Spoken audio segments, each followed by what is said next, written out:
Hello and welcome. Good afternoon. Uh, for anyone trying to watch on YouTube, my apologies. I have once again, I still have failed to figure out the correct way to get the YouTube stream to work, so we are on the wrong link again this week.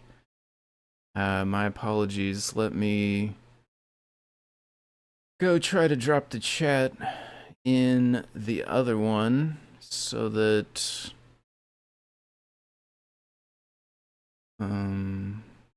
I go to this or just really? It's cool.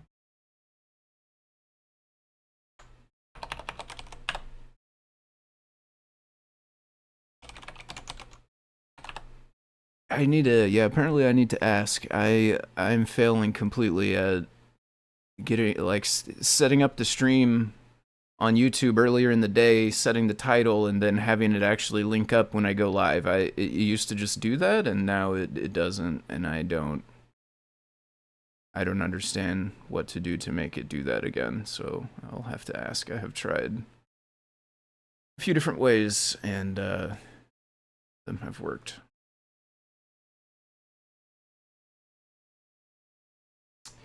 Means also the chat that is visible is probably wrong.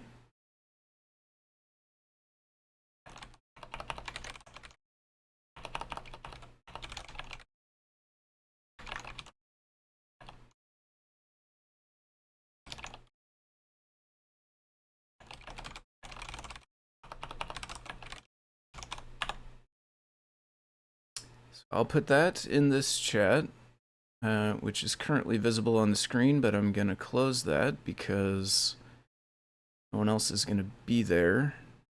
And then we will get the real chat for the real stream.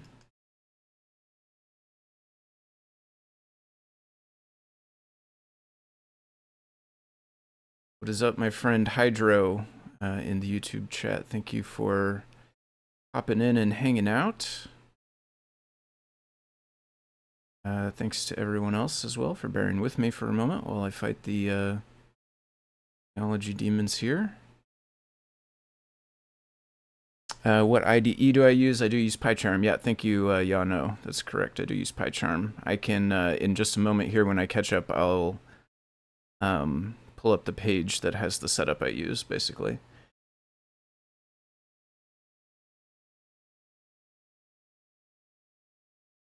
I don't even know why that still has content, because I definitely closed that window. Oh no.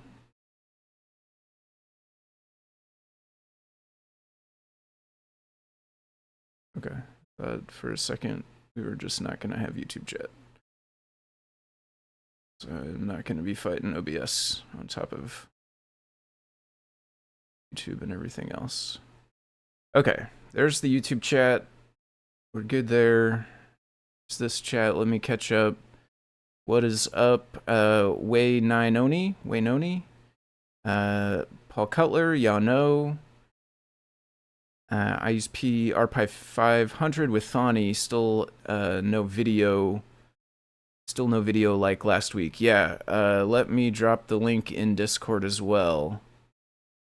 In fact, actually is, yeah.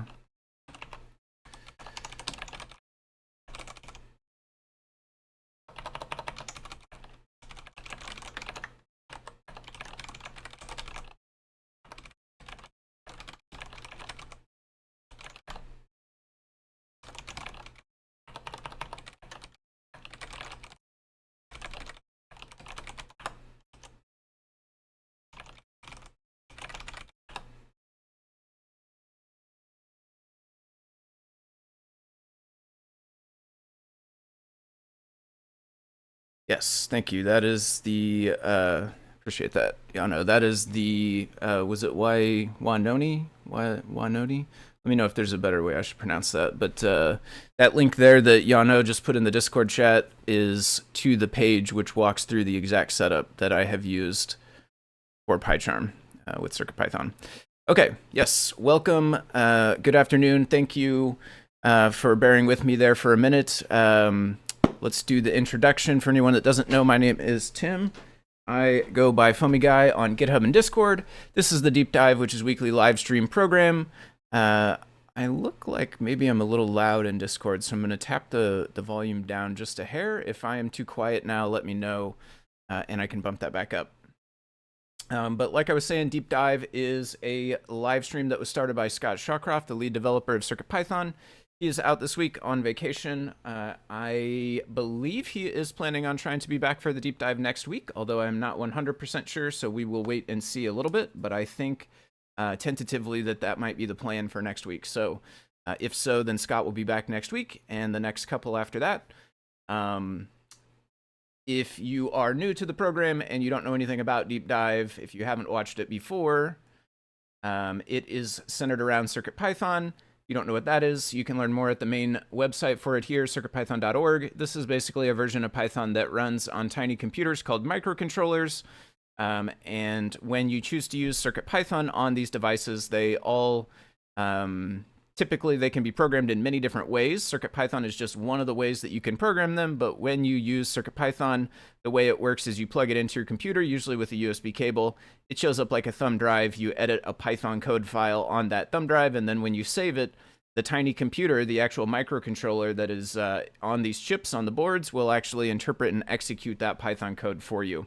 And then the code itself can also interact with all sorts of other peripherals, because lots of these microcontroller devices are generalized. They have lots of these pins along the sides, these general purpose I/O pins. Coffee cheers to anyone joining me for a afternoon coffee. You can connect other electronic bits, lights, buzzers, beepers, speakers, sensors, really any kind of little electronic widget or input. You can connect up with these I/O pins, and then your Python code that's running in that microcontroller can interact with all those peripherals. Today, I will be working primarily with the Fruit Jam, which is not released yet, so it's not on this page. However, the code that I am working on does in fact run the exact same on a Metro RP2350, which is what I was running it on up until just a couple of hours ago when I moved over to the Fruit Jam. So this is very similar to the device that I'm using, albeit not the exact same. Too quiet now. Okay, let me bump that back up. Thank you for the feedback there. As always, huge thanks to Adafruit. Adafruit is a hardware and software company based out of New York. They are the ones who make CircuitPython possible by paying the team of folks, including Scott and myself, who work on CircuitPython. They design and manufacture microcontroller devices, such as the Metro, like I was talking about, as well as the Fruit Jam is an upcoming one. There are all sorts of different microcontroller devices that they design and manufacture and sell on their website. There are also all sorts of add-ons, breakouts and things that you can connect up to do with your microcontroller. So all of those I/O things, you can kind of get your sensors and your lights and your buttons and your beepers and all that kind of stuff here as well. If you want to help support CircuitPython, one of the easiest ways to do it is just purchase hardware from them, because as they sell hardware, they are able to keep paying myself and the rest of the team who work on CircuitPython. The YouTube Live does not work. Yeah, sorry about that. The YouTube is going to be messed up. There's going to be a dead link.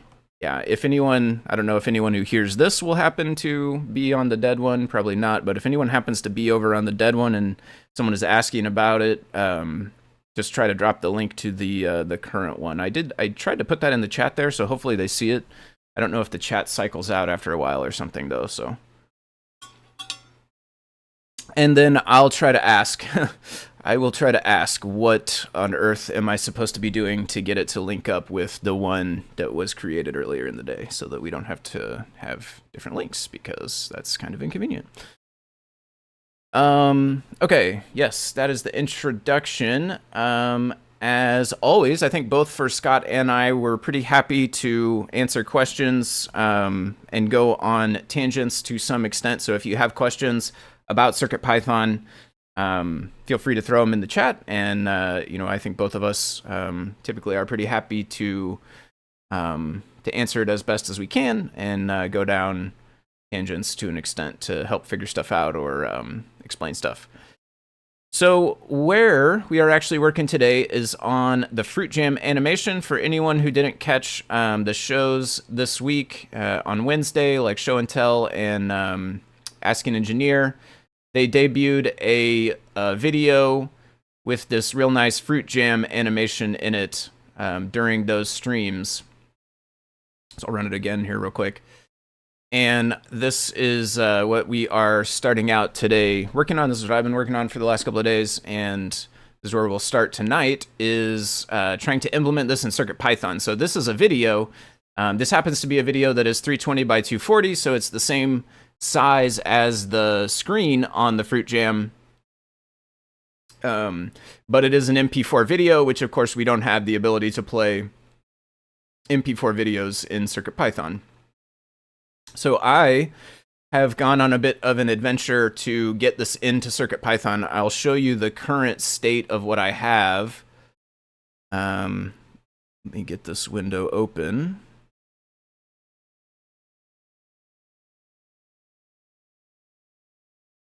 Okay, it's like... I don't know why this has like an invisible title bar, but that's kind of interesting. It's not going to want to grab either. I think this side grabs better.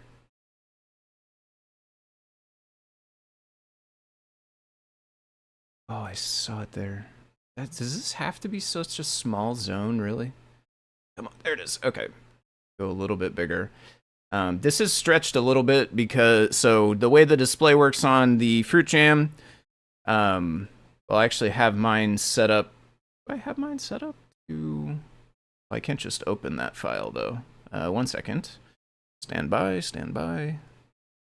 Okay, I can actually just open that file because there's nothing bad in there.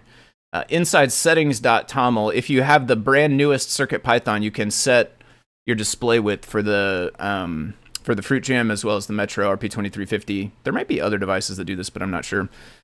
Convert MP4 to GIF and play the GIF. Yeah, that was one thought, but I don't think that it will work because it's too big, basically. It will be very large. It's 10 seconds long and it's 30 frames per second, so there are 300 frames at real time. And the vast majority of the pixels are just black all the time. And so using a GIF, I mean, I guess we could clip it down to the middle maybe and get rid of a lot of the black pixels that aren't necessarily doing anything. But I still kind of, my gut instinct is that CircuitPython will not be able to keep up. Although I did not try, and it may have been worth giving it a quick try, but I did jump in more for the harder solution first. I'll show you what I have visually. So we've got that much of it to run through so far, and it'll restart here. The capture card does not necessarily keep up 100%, I will say. This looks a little bit chunkier in this preview window here than it does live on the screen. That being said, if you pay attention, like when it starts, there's this kind of left slide action. While that slide is going, the other animations are a bit slower, and that is visible on the display as well. Although I don't think it is too bad that it like actually takes away from the effect. I think I still like the left. But maybe we'll try one without and one with. Black should be background that remains static. The harder solution is cooler though. Nice. Well, then I will count that as a +1 because we definitely have a harder solution.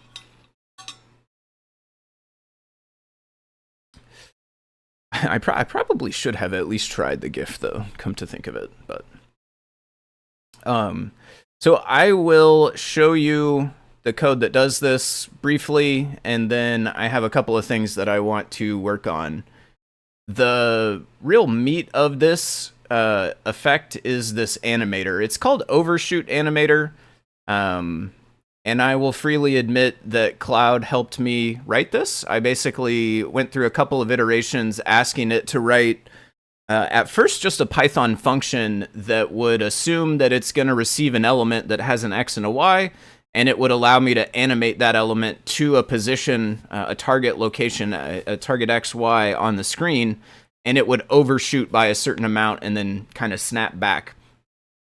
And I worked through a few iterations with it. It wanted to do it a couple of different ways that weren't necessarily ideal for this. So we kind of worked through it, and I got it to where it looked good. And then I also asked Cloud to refactor it into a class that would accept the element in the initializer and change everything to use a tick function to make it non-blocking, because the first version of this code was blocking. It used time.sleep to control the speed of the animation. And so I will say, like, props to Cloud. It actually did a pretty good job of writing this class, and it turned out to be pretty useful for a couple of different reasons that I didn't even foresee at the time. So pretty cool stuff. All I can see on YouTube is your screen, nothing else. My screen, nothing else? Oh, right. The fruit jam. Sorry about that. Yeah, that's probably been like that for a minute, huh? Sorry about that. I clicked over to... So this window right here is from OBS, and when I clicked over to get it into its own window, that involved changing scenes.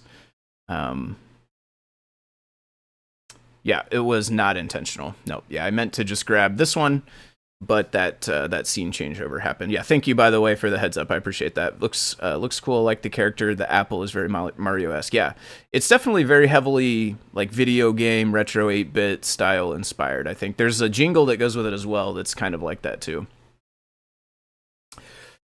Okay, yes. Thanks again, by the way, for the heads up. I appreciate that. That would have taken me a while to notice because my OBS was buried. Yeah, so this overshooter animation, this is what I was talking about, and I didn't really dive too far into the code, so honestly, you didn't miss much, luckily. But we worked through a couple versions of this. We have this one now. It is non-blocking, so it uses the tick function down here. You just call this over and over, kind of like how NeoPixel animation is, LED animation in the library, where you set it up and then you call animate real fast and it takes care of the timing. That's how this works now. And what it does is you give it your element. Your element can be really anything, any display IO thing with an X and a Y. So like I've been using tile grids mostly, but I did eventually add a group to it as well to achieve the left sliding. So the way everything here slides to the left, that's actually a group that has been added to this same overshoot animator. It has an animate to, which is where you give it your target location, how long you want it to take, how many pixels you want it to overshoot by, and then if you want it to run a sprite animation also, that's what all of these arguments are, all different configurations for the sprite animation. So this thing actually handles two kinds of animation for us. I keep clicking to the browser thinking that's where the camera is, but it's not because I'm not using the camera, we're using the feed-in today. So there's two kinds of animations here. There's the fly on. So each letter is flying from off the screen to on the screen. And as it does, it overshoots and then it snaps back to its actual position. And then there is a sprite animation as well. So the fly on is what overshoots and snaps back. And then that's controlled by these first three arguments, or 4 arguments actually. And then the sprite animation is what is controlled by all the rest of these arguments, and that is the kind of squishy bounce effect on each letter. So as it falls into space, it kind of does this grow and shrink, bouncy squish thing. And then the top row of letters also do a similar thing again when they get hit by the bottom row of letters.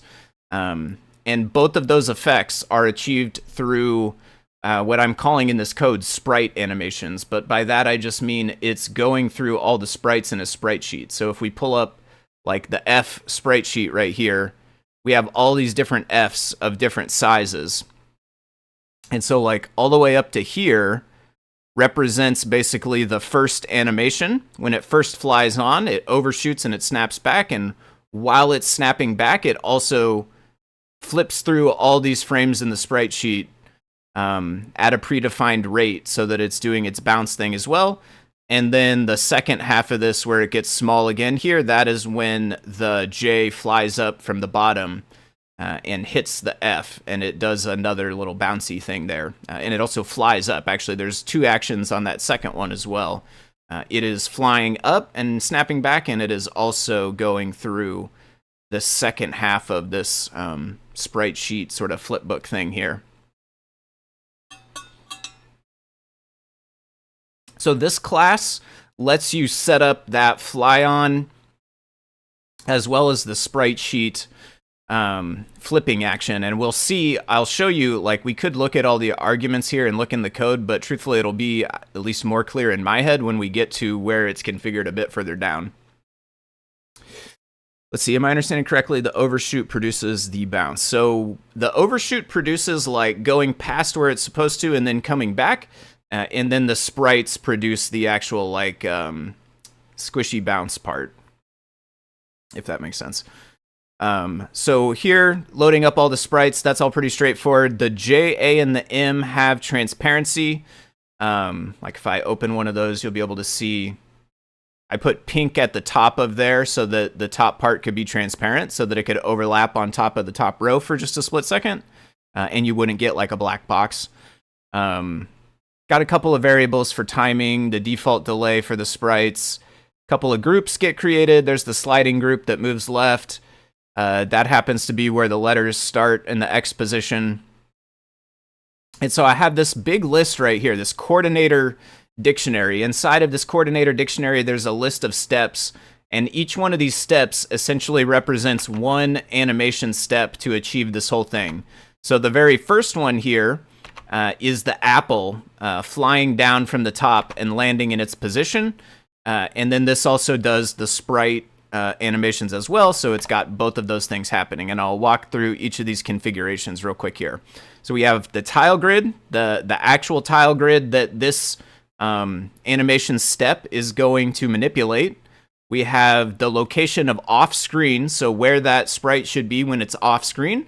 Because for our animation, we want it to fly straight vertical, like straight down or straight up, right? The apple is flying straight down. The letters are all flying straight up. And so we put that off the screen at the same X position where we want it, but the Y position is actually way up off the screen for the apple, above the screen. The on-screen location, pretty straightforward by the name. That's going to be where it flies to.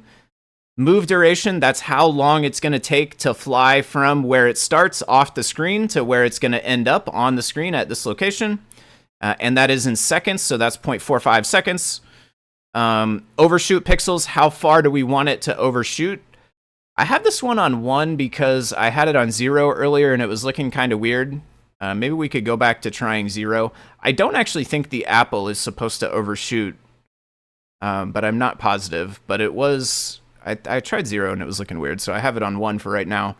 The eased value of none, so none is going to make it use the default for the eased value, and the eased value really actually only matters for the left slide. None of the rest of any of these steps, they all just use the default for the eased value, which is a logarithmic thing or whatever. It's got a power in it, and it just makes it kind of like go fast at the beginning and slower at the end, if that makes sense, like accelerate through the animation. When it's none, it will do the acceleration, and if we don't want it to accelerate, like for instance, the slide we don't actually want it to accelerate, we want it to be at a static rate the whole way, and so that's when that will get a value. The sprite animation range, so these are the indexes within the sprite sheet that it is going to flip through when the time comes. So for the apple sprite sheet, we open that up real fast. We have the, so a lot of these sprite sheets, they have two animations. The whole first row of letters, so F-R-U-I-T, and the apple, all of those have two animations in their sprite sheet. So the first one goes from the first index 0, and then in this case for the apple, it goes up to whatever that code said, 11. So 0, 1, 2, 3, 4, all the way up to 11, which is probably this one right here. That is the first sprite animation, and that is the one that's associated with this step in the sequence. So 0 to 11. Sprite delay, that's how quick it will flip through the sprites. Different speeds there look a little bit better or worse with different parts of the animation. So this just is a number that happens to make this part of it look pretty good to my eye. The start time, that is how many seconds to wait after you start flying on. No, not true. That is how long to wait until you start your fly on. So by this having 0, 0 right here, 0.0, that's saying at the very beginning of the animation, this is going to start instantly right away. Whereas the next one down here, it has a start time of 0.45. So it's going to wait for 0.45 of a second, and then it's going to start its fly on. So start time, that's how long to wait until we fly on. And then sprite animation start time, the sprite anim start time, that is how long to wait to start doing the flipbook thing. So the full duration, the full fly on will take 0.45 seconds. 0.347 seconds into that, we'll start the flipbooking. For the apple, which is this first part of the animation here, we'll start going through these frames. And that's around the time when it's landing. So that's how the apple looks like it kind of crashes into the ground and squishes itself down. And that timing I just kind of got by trial and error, right? So there's the squish there. And then started, this is just a Boolean that keeps track of whether this step in the animation has actually been started or not. And there's some code that will say, if it hasn't been started and the start time has elapsed, then go ahead and start it, basically. So there's the apple, and then basically every other step of the animation has one of these. So here's the F, getting ready to fly on. You know, it's off-screen location, it's on-screen. Most of these animations are 0.45 seconds.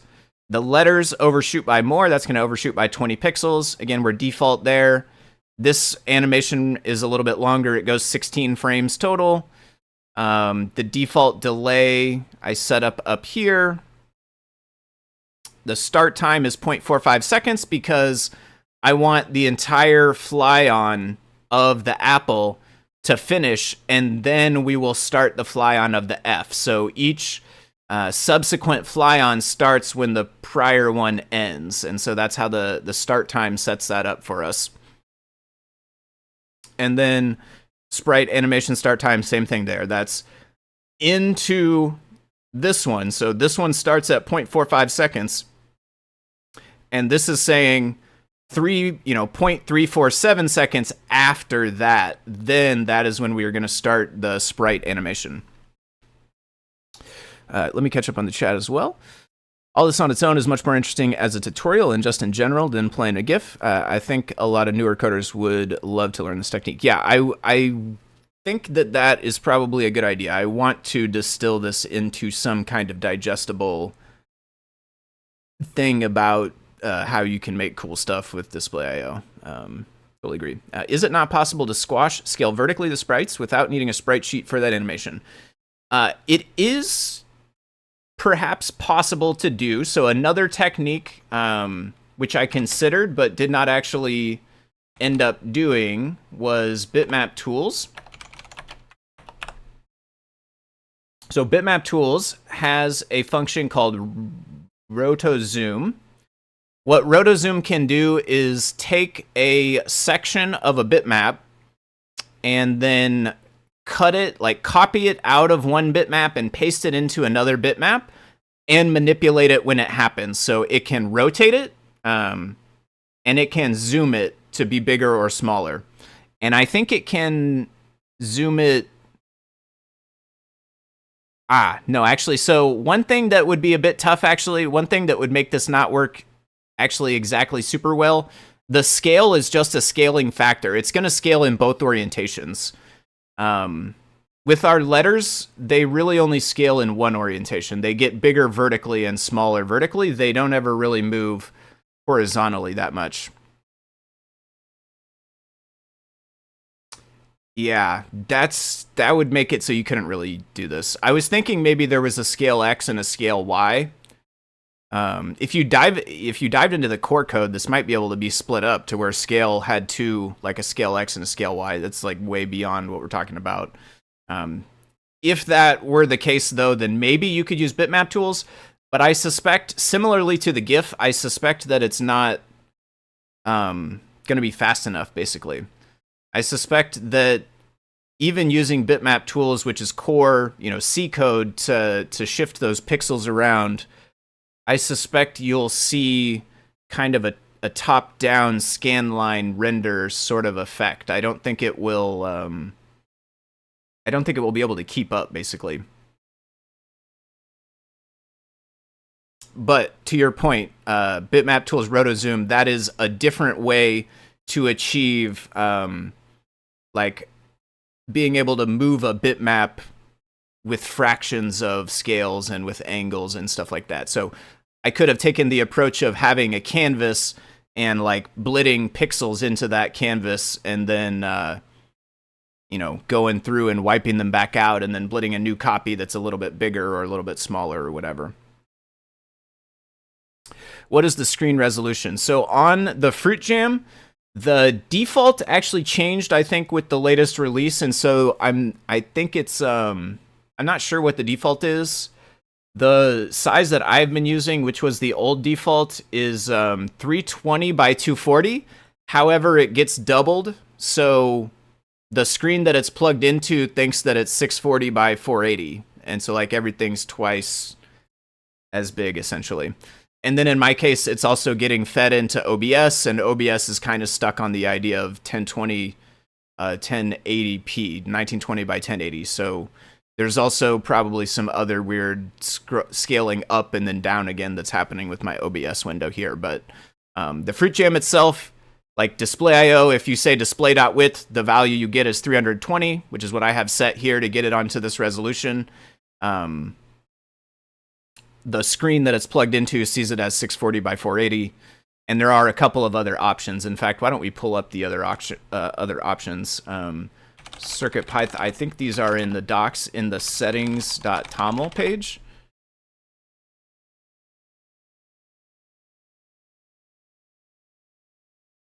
Yeah. I think this is the new default, 360 by 200. So it's a bit wider and shorter. It's like a wide screen, I think, instead of a 4x3, maybe. I'm not positive if that's true or not. I just said that. Shouldn't have done that. Yeah, that's the default. That's the new default, and then 320 by 240 is what I've been using. I kind of like 320 by 240 because it matches like PyPortal. And it's just like a good size. I don't know. I like the 240 height. The 200, I really miss those 40 pixels when I go with the 200. So a lot of my stuff for the Fruit Jam probably will be 320, 240. Let's see where we start. Okay, so yeah, basically this is just a big list of all these different actions. So we had the apple, we had the F flying on and doing its first sprite animation. There is the R flying on. There is the one that's using a group. So instead of a tile grid here, this actually just takes the sliding group. And you could see in the code, like I even called this tile grid, and then later on was like, I think I could just give that a group, right? It probably will just work. So maybe we should change this to element or something. But yeah, for now, I just tucked a group right in there and then gave it the same deal. It's got, in this case though, I did give it an off-screen location that is technically actually on the screen. So maybe this should have been like start location, target location, or start end or something. For the letters, they were off the screen and then flying on. And then for this one, I kind of just reused the same class without thinking through all the names all the way. So yeah, this one just goes left by about 70 pixels, takes 1.75 seconds. This one does not overshoot. There's that eased value of 1, which makes it a linear acceleration. It doesn't speed up and slow down over the 1.75 seconds that it runs. And then this one has no sprite animation either. It's just doing the slide only, so that has none for all of those things. And that starts at 0.9, which is the same time as the R starts flying on. So that's why it's here in the list. Although I do think you could change the order and it wouldn't be too bad. If you have the time, or ping me if you have a question. I think knowing if the GIF runs and how fast would be interesting. I had some large ones running, but Jeff had a hint. Oh, that's true. I forgot about the display bus thing. I did forget about that. So I was thinking a GIF, yeah, I was thinking a GIF with like tile grid and everything. It might be able to work with that bus thing where you just basically like get the GIF and like blast it into the display bus, kind of skipping the display IO layer. But then you can't have other stuff on the screen, but it wouldn't matter because our GIF would be the same size as our screen, probably. I forgot about that actually. That might be enough to get you there. It's time for a new set of tunes here. One moment, please. There we go. Yeah, I forget about that. Okay, so we got a couple more of these. There's the U, there's the I.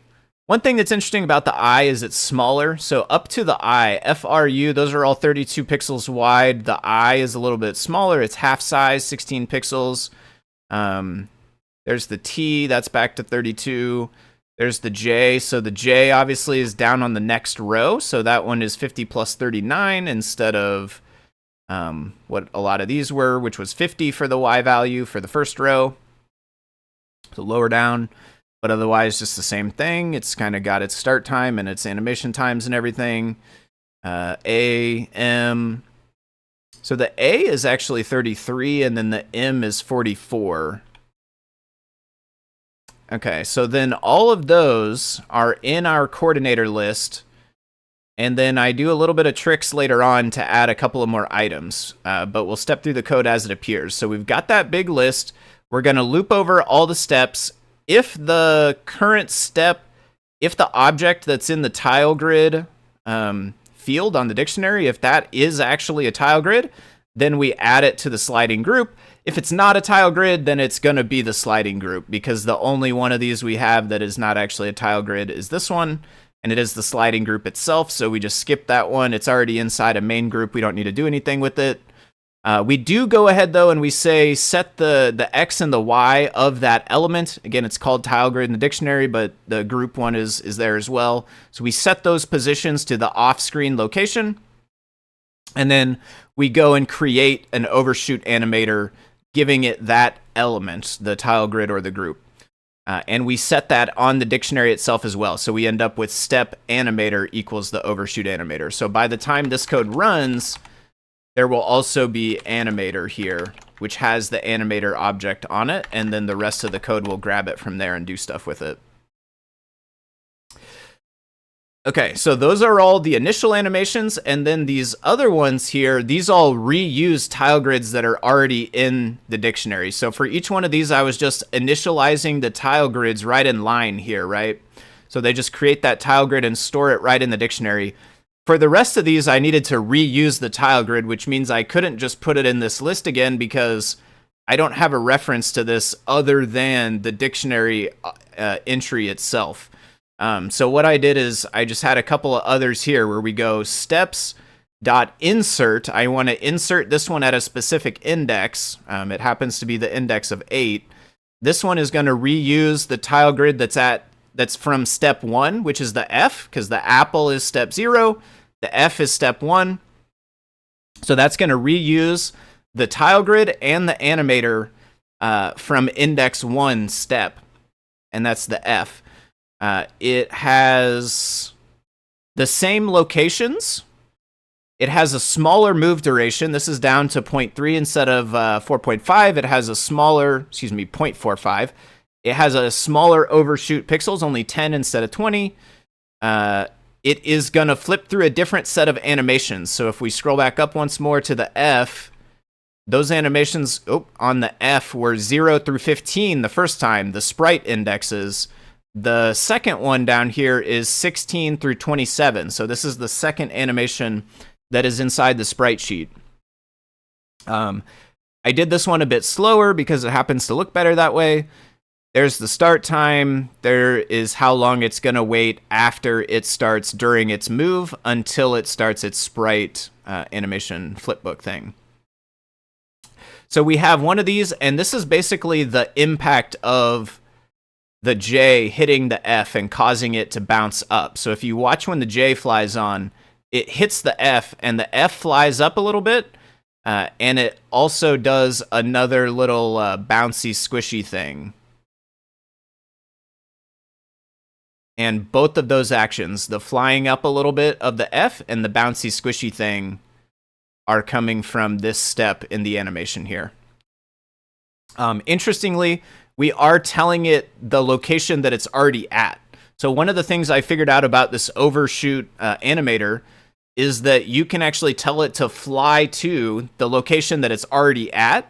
And if you have an overshoot, then basically what you end up with is like, it'll go up a little bit and then come back, which is perfect for that collision of the J kind of hitting the F up and coming back. So that's actually the F flying to the location where it's already at, but having an overshoot of 10 pixels. So it goes 10 pixels farther and then comes back.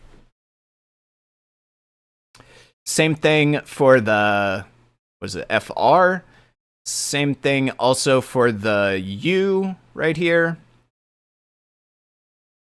And then the U, the I, and the T, the last three here, use slightly different timings than the rest. So the rest of these will wait 0.45 seconds. So this is 0.4. Well, no, it's not. This is, here it is. This one here is 0.45 seconds after this one.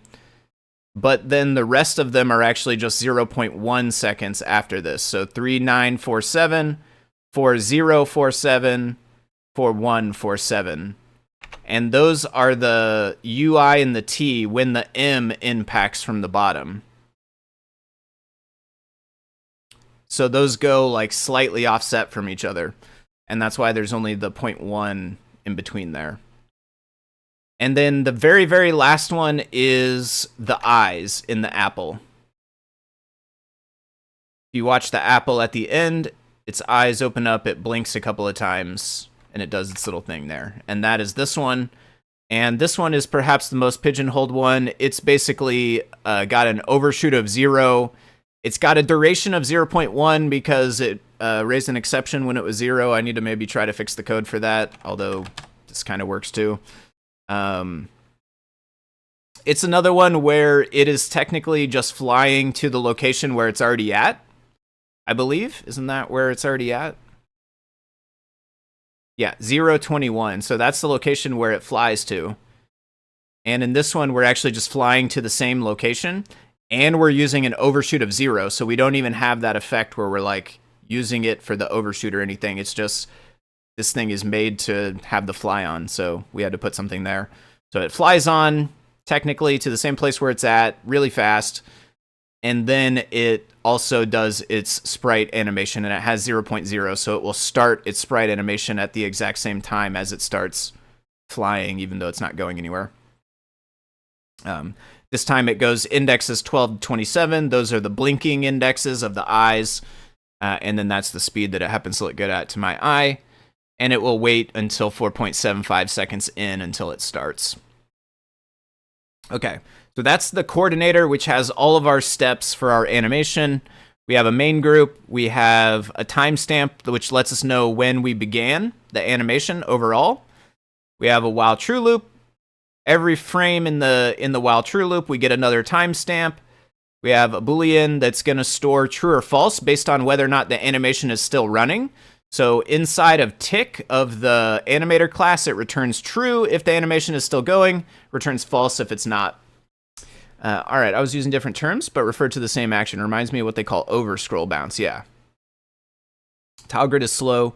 It's on my list, wish list to have sped up. Yeah, that would be cool. You can do a lot of cool stuff with tile grid, and we are getting to the point where the microcontrollers are fast enough that it kind of doesn't matter as much how slow it is. But it would to your point, it would be super cool to speed it up. And like I was saying before, the way how when this is moving left, everything slows down a bit. I do think we're hitting the limit here, so it would be nice to find some gains somewhere to be able to have even smoother animations and stuff. All right, so we get our timestamp. So inside of the main loop, we iterate over all the steps. We check if we're past the start time of the current step. We check if the current step is not started.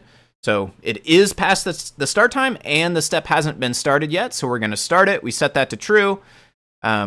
If there's a sprite animation, we do it this way. If there's not a sprite animation, we do it this way. And those are just calling animate to with the values that we configured up above. These are just passing through everything in the dictionary. If the current step is the last step in the list, then we set that we update the still going variable with the response that we get, the result we get returned from tick. So if we're on the last step, then we start watching the result of tick to know when we're done. So when we're on that last step, we're going to call tick, tick, tick, tick, tick. Eventually, it's going to return false to us to let us know it finished. And that is going to mean that still going is going to end up with the value of false. After each tick, we refresh the display. If we are not still going, so if we have reached the very end where still going was false, we loop over all the steps because we need to reset some stuff. We reset the tile grids to their off-screen location. We reset the Boolean for started back to false. We reset the apple to the 0 sprite index, which has no eyes. We sleep for 3 seconds, so that's the delay when it just stays visible at the end. So this delay here is 3 seconds from this sleep. And then we refresh the delay, which means all these changes we made here and here take effect visually when we call refresh right here. We have auto refresh off, and we just refresh the display when we want to. And then we set a new start time because we're going to restart the animation. And so that just keeps going through that list of steps, doing all the animation and stuff. Okay, let's see. The hard part and has been looked at is CP internally renders the frame and then it sends it to the display. Using DMA, it could be calculating the next frame while frame 1 draws. Oh, that'd be interesting. Yeah, I've heard of double buffer or whatever, where it's kind of working on the next one and then it swaps instead of having to full on send it again or something. That could be kind of cool. Okay, and that's it. That's all the code. So that is the end of this thing. And yeah, I'm pretty pleased with how it is looking visually. And I'm also pretty pleased with how useful this animator class came out. I think it's still pretty tightly coupled with this code. The way it assumes the sprite animation or not with the nuns is kind of awkward. This could maybe be cleaned up and generalized a bit to just be like a display IO fly on animating thing, potentially. That might be kind of cool. Okay, so a couple of things now that you've seen what I have and you've seen the code. The things I want to start with working on are the spacing in the letters. The spacing in the letters is not perfect. So if we, well, I can't exactly pause it very well. I could try to take a screenshot real fast, maybe.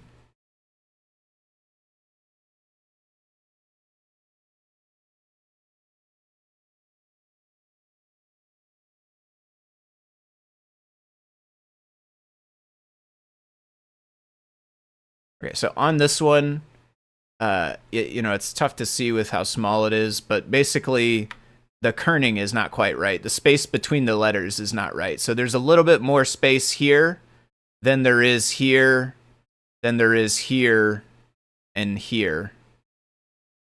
And I think as a result of that, it also makes it so that the left edge of the M does not actually line up with the left edge of the U, which is above it, and they should. So I think what we need is, I think the R is actually in the right spot, and I think the U needs to go over by 1 pixel. The I is then going to need to go over by 2 pixels to account for the one from there, and give an extra one in between here. And then the T, I think, is going to have to go over by 3 pixels, again, to account for the extra one over there, the one there, and then we also want an extra one there. And then I think everything will be aligned properly after that. And that should be relatively easy to do because we can just update the on-screen locations. So FRU, we want to scoot that U over by one more pixel to the right. We could say, but that's going to do times 2.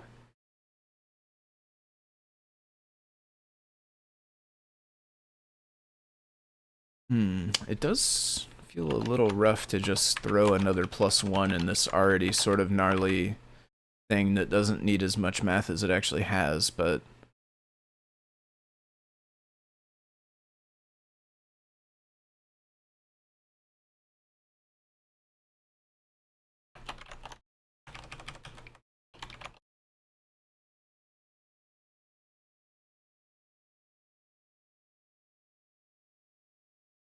this already has 16 plus 2.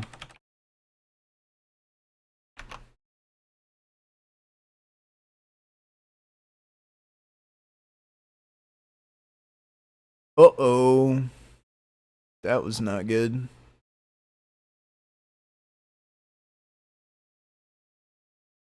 Oh, I think, okay, yeah, I think the problem is now the values down here are different. So when we...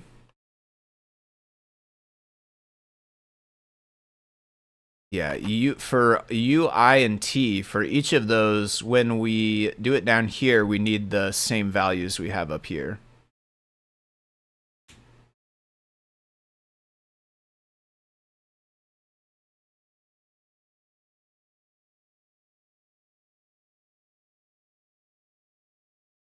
I want this one down here, and I want this one up here.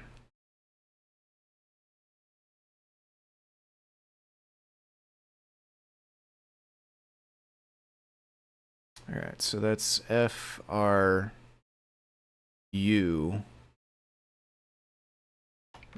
+1 on U.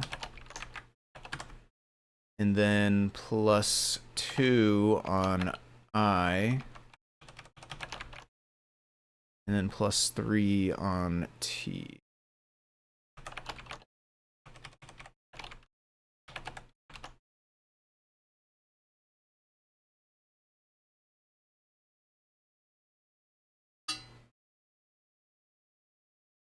Okay, there we go.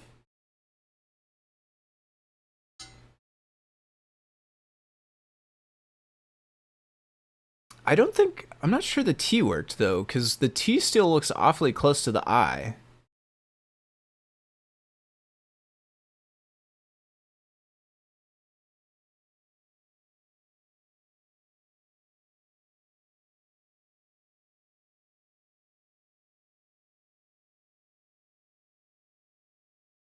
Oh, need to wait until it's done actually.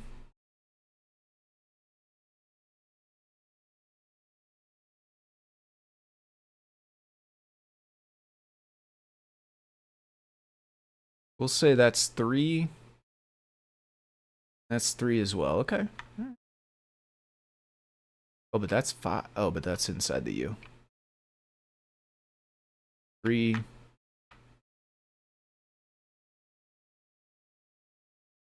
Only 2 there, actually. Maybe we should scoot the R also.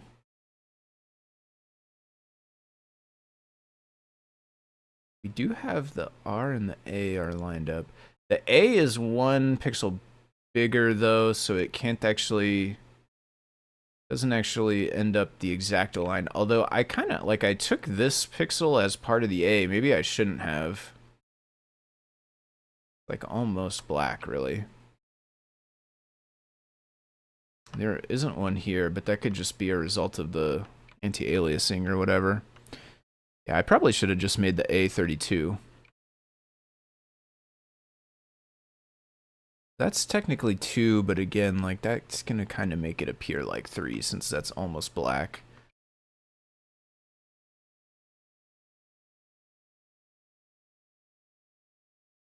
And then jam is 2, but it has a very similar thing going here where we have like an almost black.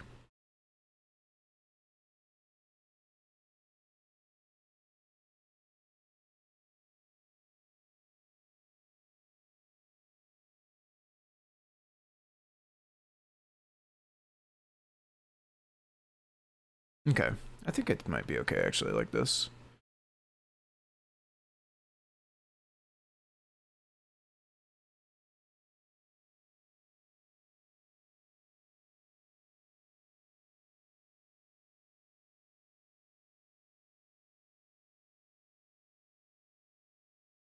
Yeah.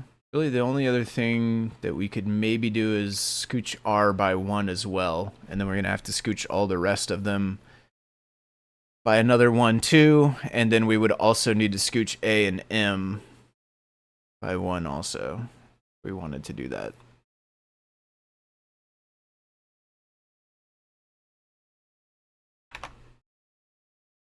But I actually think counterintuitively it might look too far apart if we do.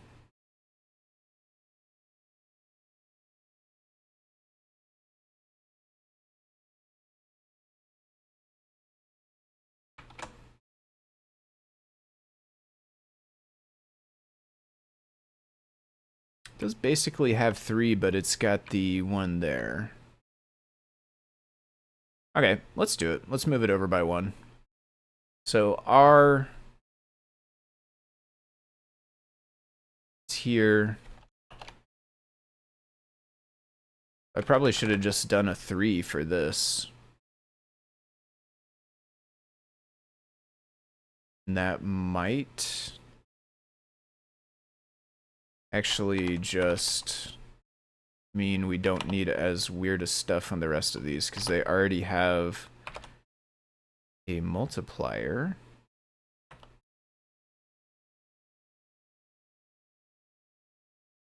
Is that gonna work right? I'm not sure if that's gonna work right actually. I think so. Something about that that's so black. It's like, how much more black could this be? Yeah.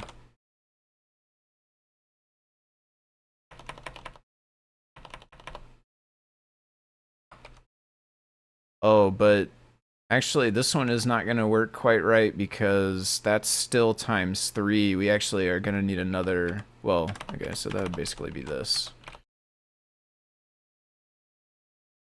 Okay, so then J is going to stay the same. A is going to have to go over by 1. And M is going to have to go over by 1. By 2, technically.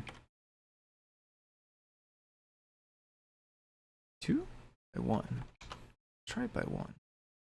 But then we also, these are going to be wrong again, so let's fix these.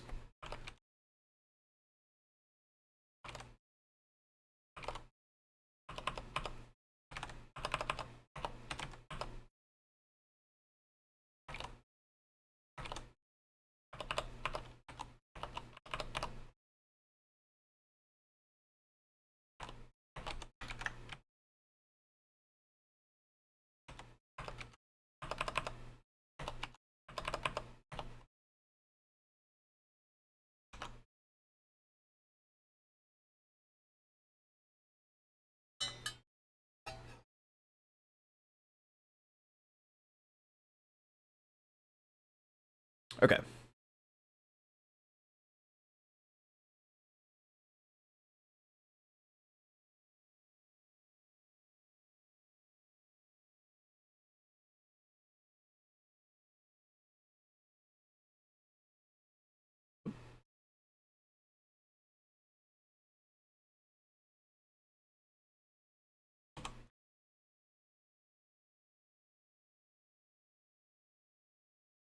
So I'm going 3 there.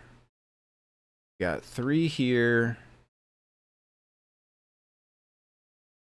Depending on which side or the other you count there. Got 3 here. Got 3 here.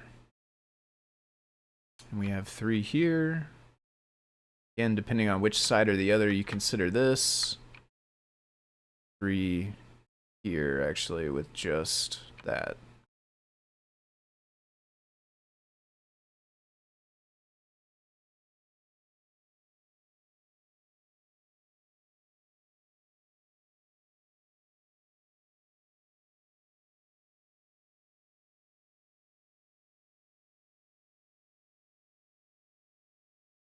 And the F and the J are still aligned, right? Yeah. Okay. And the also another important alignment is this, which is still aligned too. Okay. Sweet.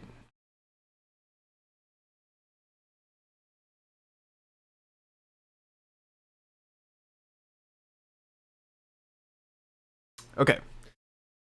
All right, we have reintroduced the proper pixels. Next, I think I would like to play with color. So if I let this run a little longer, it goes through some color sweeps. And I don't think that we are going to be able to hit those color sweeps exactly the same way, where they're like sliding down from the top. I don't think we have a super easy way to do that.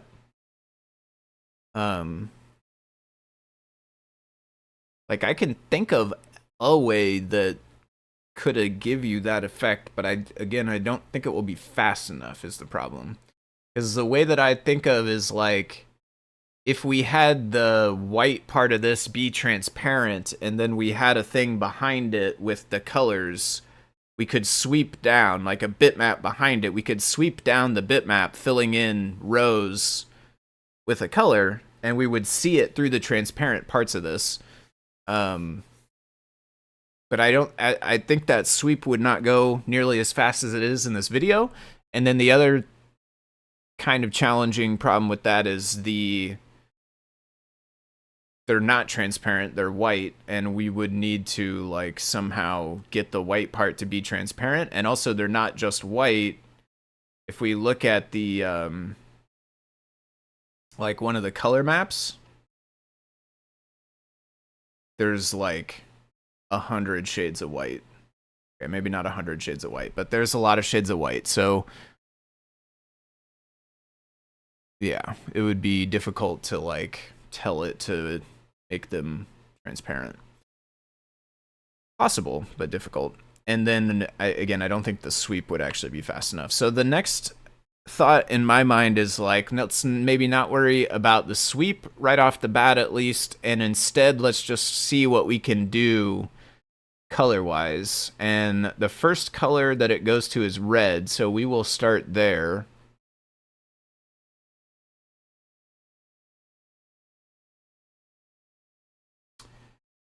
And I have an idea that I think maybe we'll be able to use to make this red. So make alternate palette. I'm going to say make alternate palette. This is going to be a function. This is going to say input palette and target color. And it's going to make a new palette. So new palette is display.io.palette. It's going to have a length equal to the input palette, which is length input palette. We're gonna loop over that. That's kind of a weird way to write it. New palette I equals, and then what we're gonna do is we are gonna take the input color, and again the input color, that's gonna be coming from this color map, so that's gonna be basically a shade of white or black or gray. We'll deal with the pink here in a minute, but mostly we're worried about the whites and the blacks and the grays. And what I want to do is, for every one of these colors, I want to get rid of the blue and the green out of its hex value, and that should leave us with a red that is the same like intensity as the white, in my head at least. I don't know if colors actually work that way, but in my head that's how it will work. So we'll see. So we're going to say input palette color at I, and we are going to bitwise math it with the target color. So we're going to be passing in the target color of red, which is FF. So let me see if that actually works. Is that right? So if C was white, and we said, show me the hex of C bitwise with red, we get red. But if C was like B's, and we said the same thing, we get B's red. Yeah, okay, that's exactly what we want. So for every index in the palette, we're making a new palette, and for each index, we're taking like the intensity of white and turning it into a color, a single color. Yeah. So then we can, I think, go and do something like red palette equals make alternate palette with the F sprites palette, for instance. And the color, red. And then I think if we just used that palette instead, we would get a red F.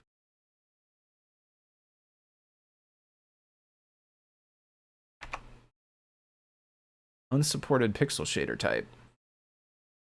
285. Not called red palette? Oh, I didn't return. I don't think I returned. Yeah.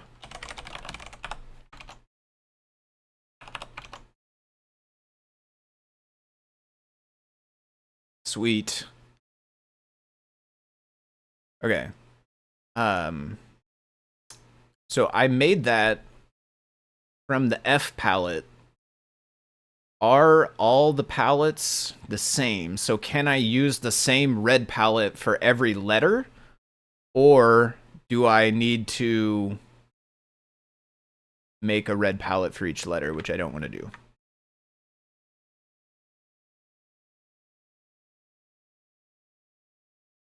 So for starters, I'm going to put this back to its own palette. I'm going to make sure that we go back to white so that I'm starting from a place where I know where I'm at. And then here in the loop, I'm going to go and set, if it's a tile grid,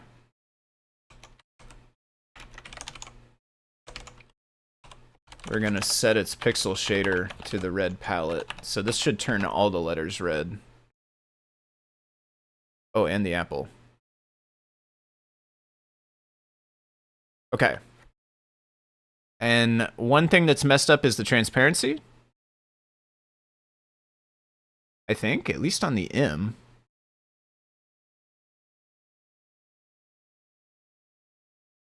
Yeah, the transparency on all of them are messed up. But that's actually just because we don't have make transparent 0. Oh, but we, I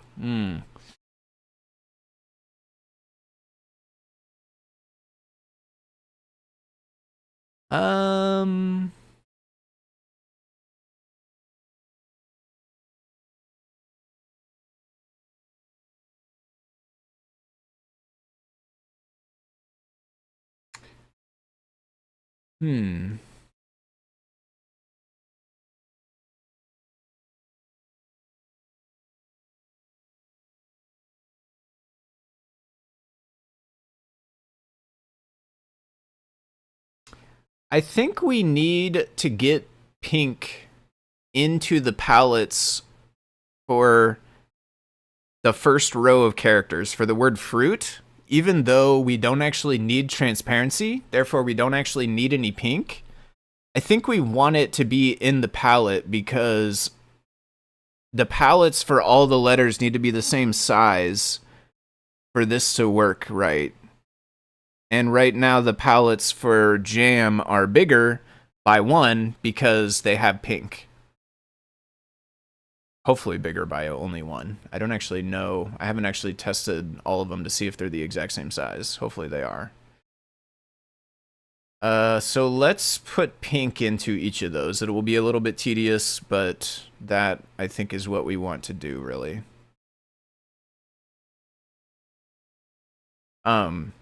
I don't think I talked about the full process of how I came to have all of these assets, but I basically started with, I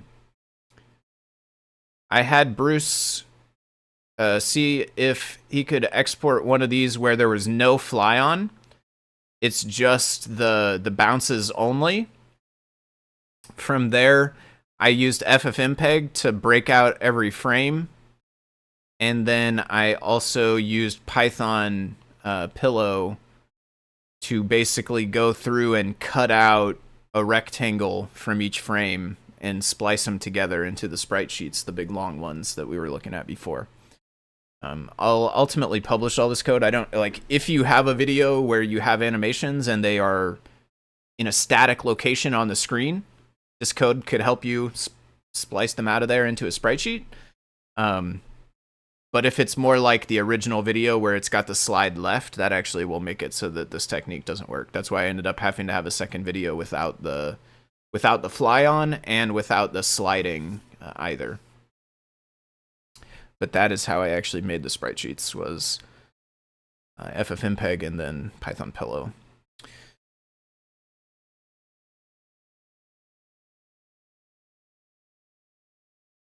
So fruit F sprite sheet indexed BMP, that's the one I want for that. And I basically, so does this have 213 colors? Does not even say. Okay, I swear this is changing my images. I did not set this to grayscale. I'm like 100% confident this time that I did not set this to grayscale. But it's changing it to grayscale when I save it or when I reopen it or something. And it's weird. Okay, now that we got that out of the way. 219. This is not going to be the same palette for every... This is not going to be the same palette for every letter, which means we actually would end up probably needing, if we want it to be like all the way accurate,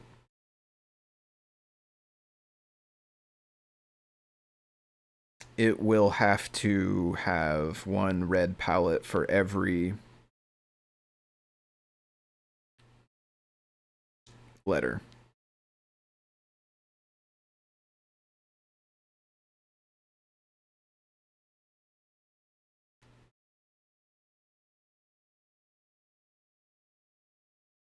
Otherwise, these aren't going to map up quite right, and like it probably would be fairly subtle. Like you're going to end up with like a darker red where technically there should be a lighter red or something. But if they're off by too far, then you might end up with black where there's just not enough colors in the other palette or whatever.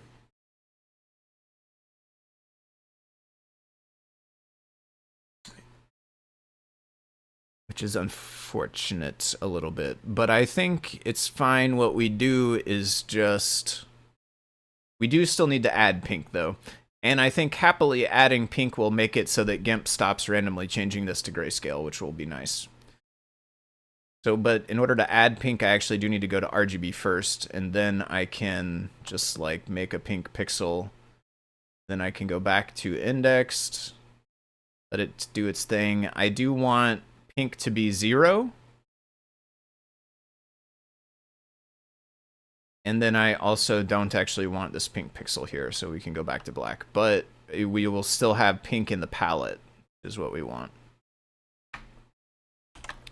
I'm going to export that. I'm just going to put it over top of the old one. All right, so there's F. So we need to do all of fruit that way. So I'm going to do I'm going to do them in order, though. So R is first.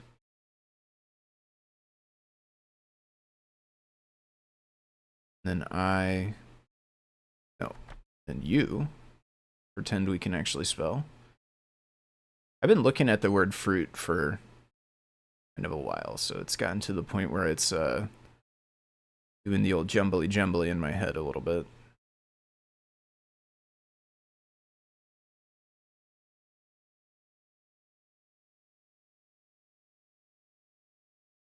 All right, F we did already. R. Yeah, again, I totally picked indexed before, so it must be the deal is like if you choose indexed and it's all grayscale, then either when you export it or when you reopen it, one of the two, it must be changing to grayscale. That back. And I do want pink at the beginning again. So this one looks like it might be the same. So that is 220. So that part actually is the same so far. That was the same as F.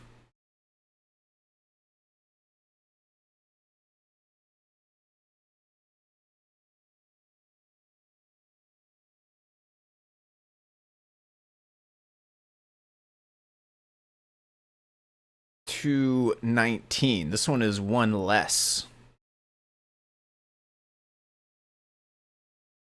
Yeah, this one's one less. Okay, I think we'll plan on just one palette for each.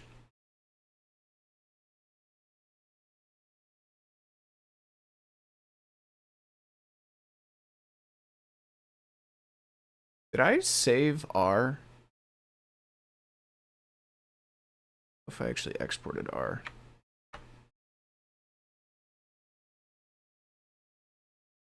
All right, FRU.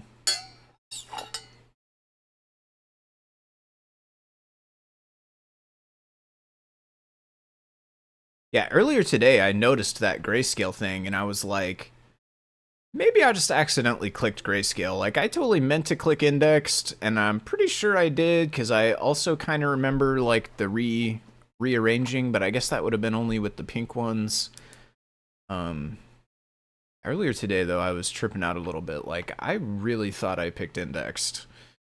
And now I know that I definitely picked indexed earlier, so it is changing it. Yeah, this one's only 215, so that's like 4 or 5 colors less, which means I do think we really need palettes for each one. Otherwise, we'll end up with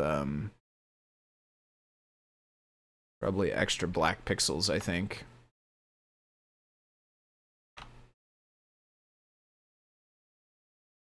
Gremlins, yeah, there you go, Gremlins. Oop.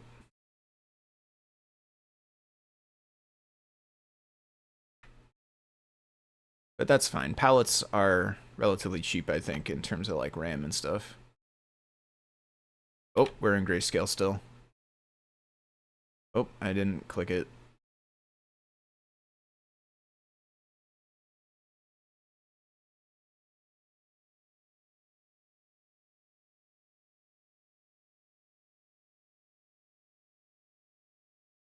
To 18. Yeah, they're all, most of them are off by just a little bit from each other.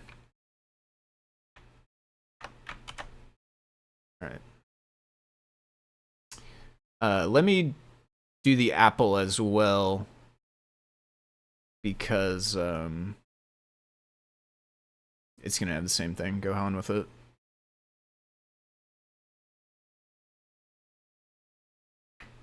Has anybody tried out GIMP 3? I saw that the GIMP 3 just dropped like a couple of days ago. I don't think I'm on that one yet. Not intentionally update, at least.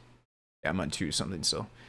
I'm excited to try it out though. I like GIMP. It's like relatively clunky, honestly. If you're used to Photoshop, or if you like really do heavy duty editing and stuff, like GIMP is a little clunkier than Photoshop. But it's free and it's open source, which I obviously really respect. And I don't do like super hardcore photo editing stuff, really, so it's good enough for pretty much everything I want. And I've heard that 3 is supposed to be pretty good, so I'm excited to try it out.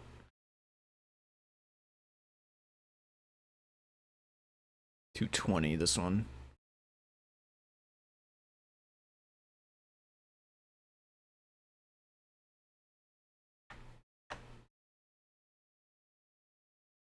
Okay.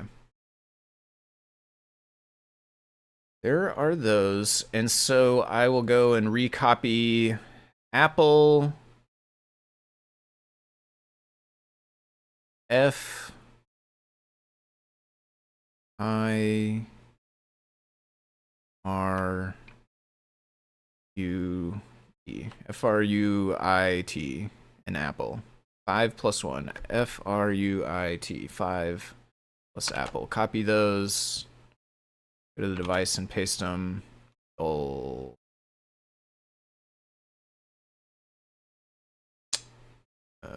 Yes. Could we overwrite it maybe? Why is that just like an unpassable error? Okay. That's interesting. I don't know why the other one... I mean, it turns out that I pasted it in the wrong spot anyway. But for whatever reason, that other place where I pasted it didn't give me this option, which is awkward. I don't know what that was. Had to do a bunch of palette stuff recently. I really liked Aseprite for it. I've tried Aseprite as well. I do have that one. I got that one through is that one part of Kenny's or part of like itch.io bundle? I think there was an itch.io bundle one day with Aseprite is where I got that. Keeps you off the Adobe. Yeah, that's the thing. It's like I can't do that. I owned like back when you could buy Photoshop, like CS3 or CS6 or whatever. Like I bought a disc with Photoshop and I used it for almost a decade, all the way up to Windows 7, and then like eventually I got off of Windows, and eventually like that version of Photoshop was just too old to actually do anything anymore. And I was like, yeah, I can't pay like. I'm not gonna pay monthly for this, and I don't need it to be like online and cloud and all this stuff. It's like, I don't know, not really. I appreciate Adobe for like being a software company who pays developers, right? Like I think that's cool of them, even though their stuff is not open source. I don't want to disparage them, but I do like open source and free a lot more. Okay, those have all been replaced, and you could see, if you could see the screen, that it is all messed up because of the pink, but I think that's just because we need make transparent on all of those now instead of only the last 3.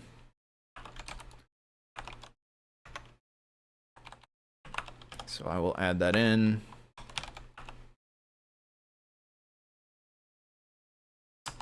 And then actually, technically, the reason why it's happening right now is because I don't have it on the red palette either. But I also only have one red palette, and like we talked about before, I think we're gonna need one for each. So I'm actually gonna change this. I'm gonna get rid of this for now, and then I'm gonna go in here, and as we loop over all of these, I'm gonna make a new palette. So I'm gonna say step red palette equals make alternate, and then that's gonna be the input palette, which is the pixel shader. Yeah, we're gonna have to figure out how we change back to white at some point. Probably I should put the original one there. Let's put the original one there, actually. Step default palette equals step tile grid pixel shader. So then we'll be able to swap back to the default one. We also will have the red one, which we make alternate from the default one. We could use this now here, and we want red. Okay, so then each step will now have a red palette, and then I'll go and set the tile grid to that step's red palette. So we should not end up with any weird black pixels due to differing lengths. And what I will do, I think, is just in here, we'll assume that 0 is always going to be transparent. So I'll just say new palette dot make transparent 0. We'll just assume that's always going to be how that goes. All right, sweet. So we got red. Our transparency is working again. We don't have anything funky going on there. I'm going to make this shorter. It's getting a little long. I should probably refactor that class into another file.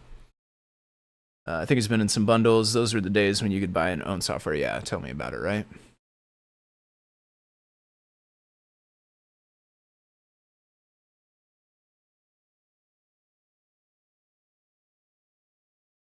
Nice.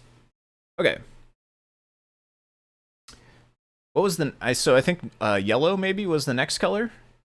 So we could make a yellow palette basically the same way. And then you could kind of see where I'm going with this is we can make one palette for each color we want, and then we're going to be able to swap them anytime. Yeah, it was yellow. They go really fast. We do need a mechanism to change at a certain time. Like, this doesn't start doing colors until the very end.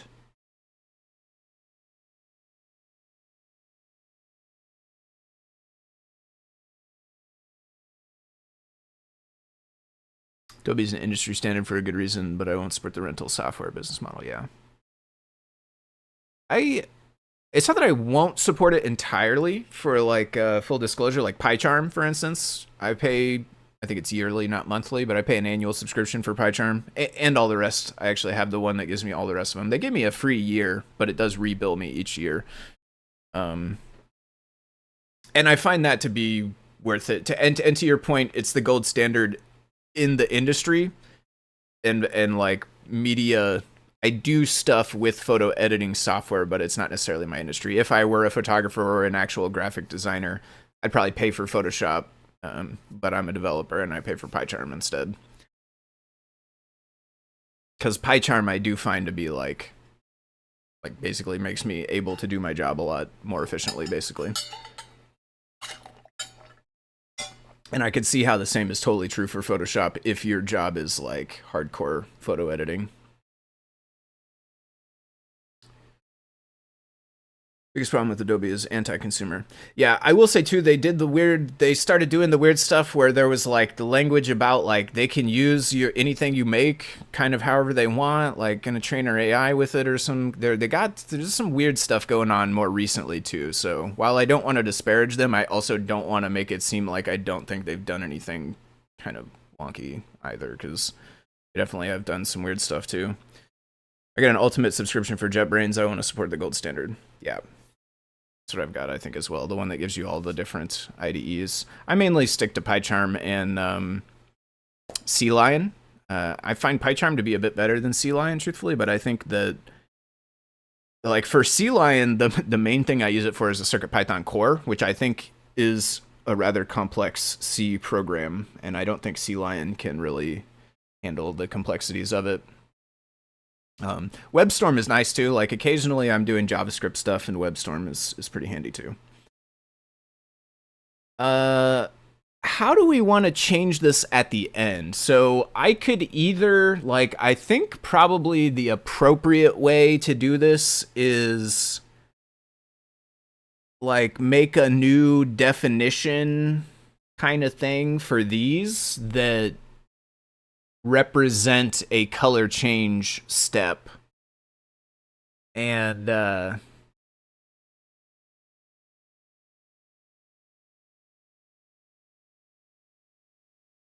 then just let the rest of the whole mechanism that's already going through this list of steps handle it. We'll have to do a little bit of new code when we actually handle these things down below, but I think this is going to be the cleanest way. And I think what I'm going to do is I'm going to give it a start time. I'm not going to bother right now with a tile grid. I think what I'm going to do is change every tile grid. I think. We'll see how that goes. We'll see how that goes, but I think that's where I'm going to start. So we'll give it a start time. It's going to start... it's going to start at the end of everything. So yeah, let's let it go here and see what that looks like. And then I'm going to say like, I don't know, type change color. I don't know. This is probably unnecessary, but I just want like a string that describes what it is. And then, and actually what we're going to do, that we're going to call this change palette. And then we're going to say, new palette, red palette. Why is this all yellow? Oh, because we're inside the same append, and you cannot just do that, I don't think. That's not a thing. Coordinator steps append. Okay. And then in here, let's say, oh, we want to start it actually. Do we? I don't know if we need to start it. I'm going to put it because we probably should have it, but it's not really going to run over time, right? It's kind of like just a point in time, essentially. So it's like, but it does have a Boolean still, so we'll do that. Okay, so when we get into here, we set started to true. So then this is going to say if type. I'm going to go back and add a type to all the other ones, actually. It sucks because I got to copy paste this a bunch of times, but that's fine. Type. This is a... So all of these are all the same type, and these are animation steps. Animation step.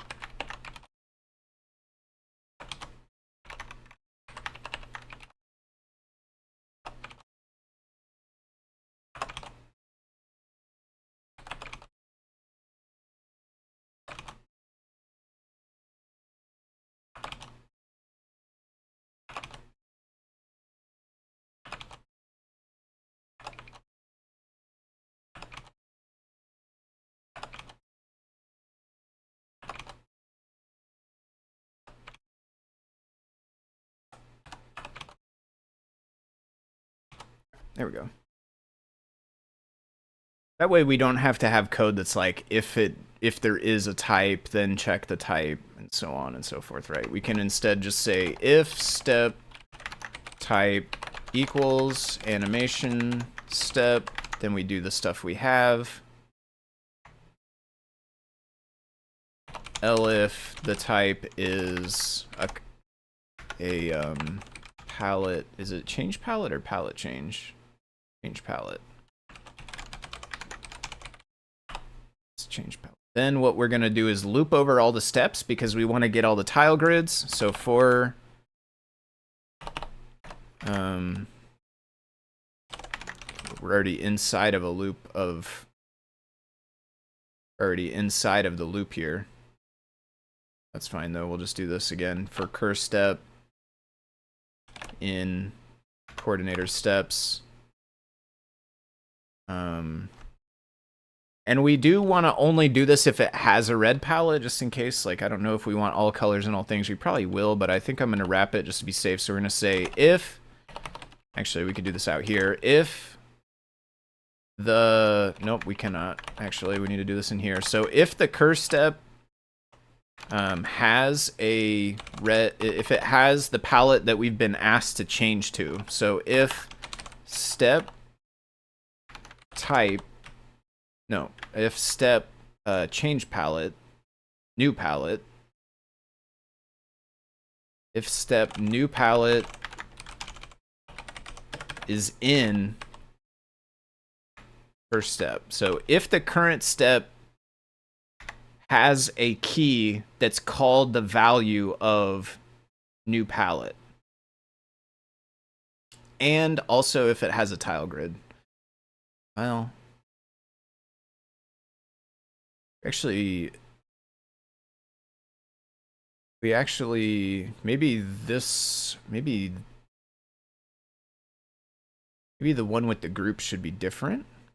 Where's the one with the, okay, it's up here. Maybe the one with the group should be a different one. Because this one actually doesn't have a palette. That's fine, I think. We can just check for red palette. Let's just go this way, I think. Okay. So if the type of the current step is change palette, then loop over all the steps in the coordinator. And if the palette that we have been asked to change to exists for the current step, then we're going to change to it. And if it doesn't exist, then we'll assume that it's the group one, or for whatever reason it doesn't have a palette. If.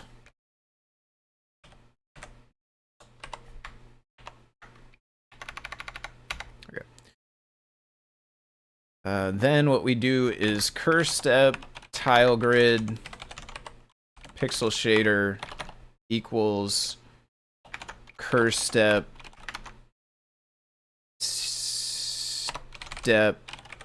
new palette. If the one that's selected is in the current step, then update the pixel shader on the tile grid to the one that was selected from the cur step. So each step has their own palette.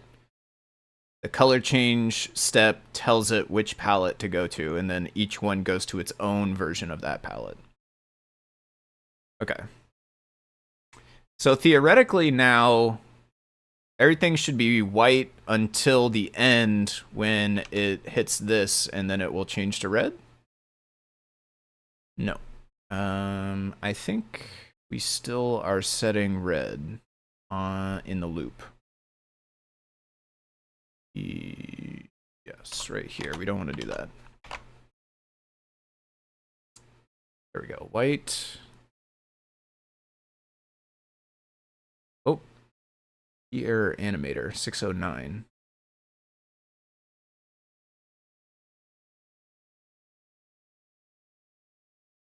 Oh.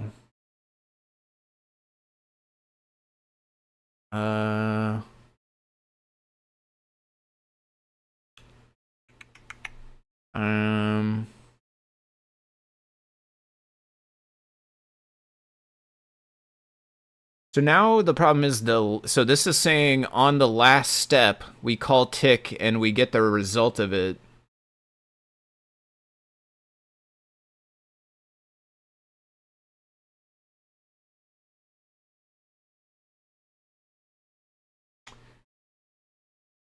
I don't think this is the correct solution, but I think if we just change the order of these, it might work.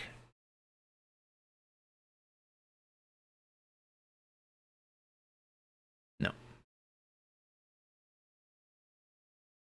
Well, because it's still going to try to call tick. Yeah, obviously. Okay. All right, let's put those back because I do think it makes more sense to have this come at the end because it's going to technically be after. Like this order, the order of this list I don't think actually matters because of the start time in here, right? We're always going through this list and checking the start time, so the actual order of the list, you know, only matters insofar as like this code is checking for the last one in the list, for instance. But like, I think the actual animations would still happen at the right times, even if the list was in the wrong order. I will say the other thing that depends on the order too is like these inserts right here. Like these are all appends, but then there's a couple of inserts where they're going based on the index. So if we add any steps at the beginning, then those have to change. I guess we could just check if an animator exists. What I'm worried about though is like, what do we do in the case where it doesn't? Like, do we just return false because we're done? But like, are we actually done?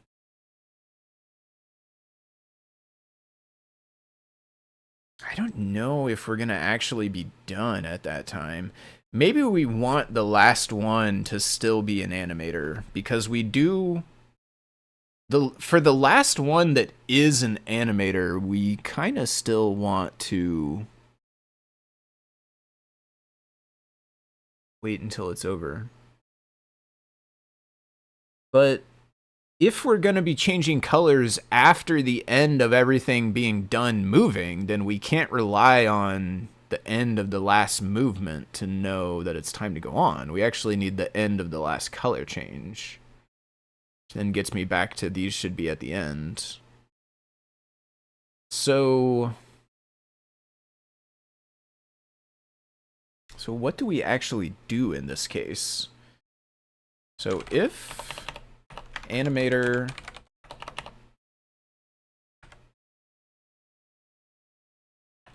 is in step, then we can do all of this. This is gonna get kind of useless.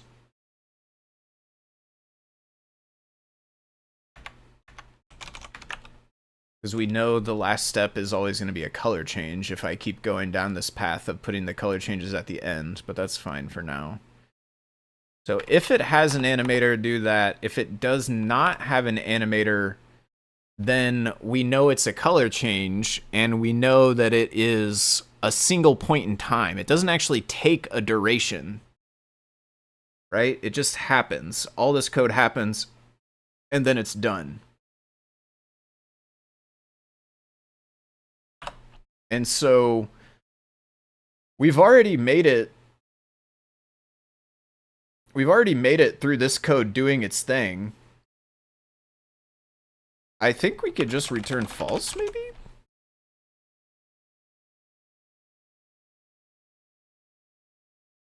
Huh? Oh.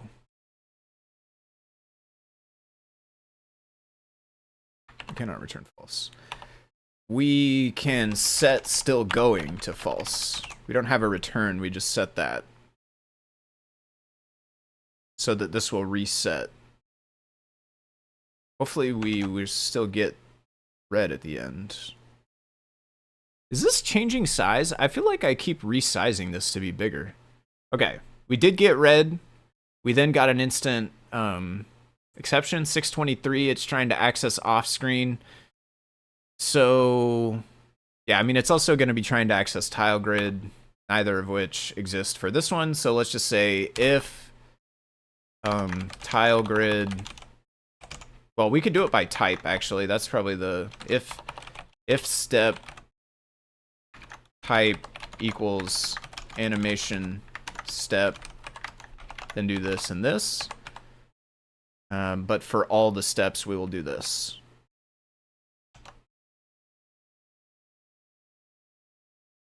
Like, I swear this was bigger.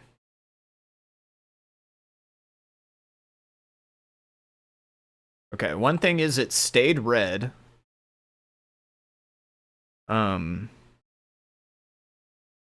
So we don't necessarily want that.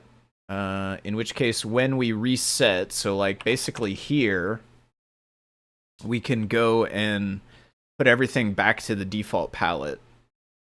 Which in fact we are already looping here, so this is the right place to do this. We can just say step tile grid dot pixel shader equals the default one, which is step default palette, I think, right? I put that on there as default palette.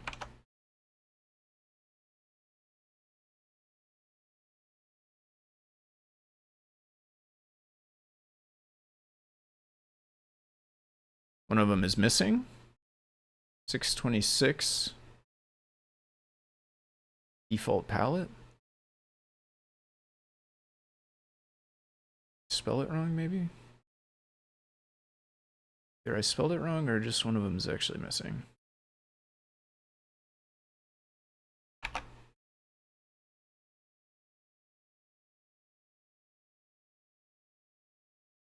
One of them's actually missing. Palette? Which one doesn't have default palette? Oh, the one with the group. Yeah, and the one with the group is an animation step and has a tile grid, so we actually need to also say if default palette in step, then do this. Okay, I gotta run to the restroom real fast. I'll be right back. BRB.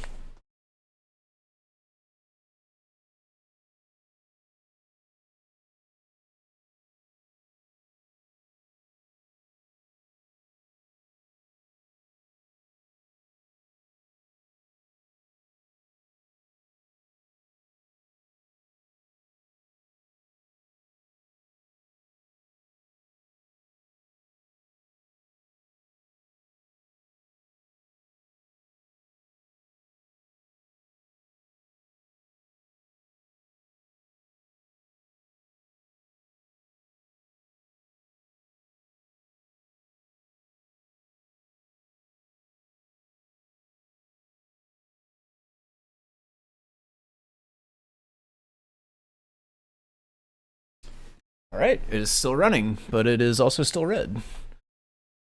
I did not reset.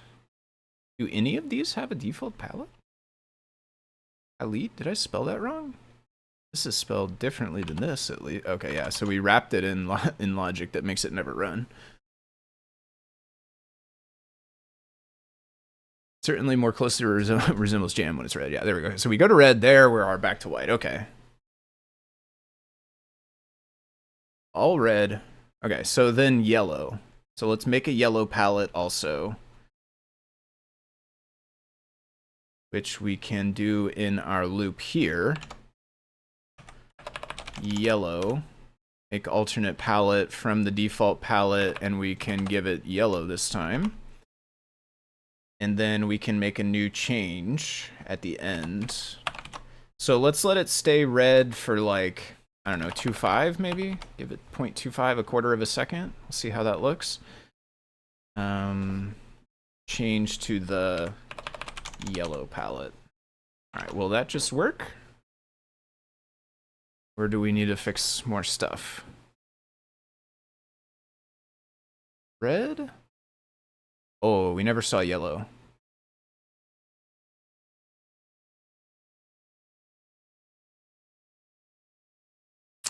We still need to know if it's the last one in the list, actually. We do actually still need to know if it's the last one.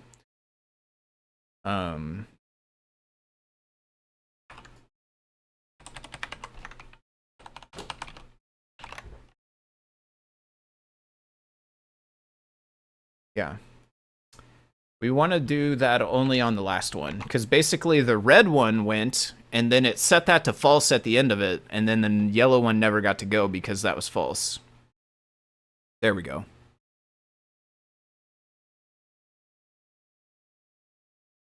Boom, boom. Look at that. Beautiful. All right. How fast does this actually last for in the video? Is that quarter second too fast, or? Those are, I mean, those are pretty quick. Those are pretty fast. Goes yellow and then teal. Make it teal. Back to my for loop here, which is up here.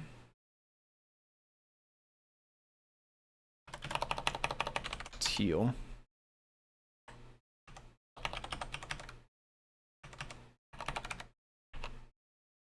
And then we'll add a new color change.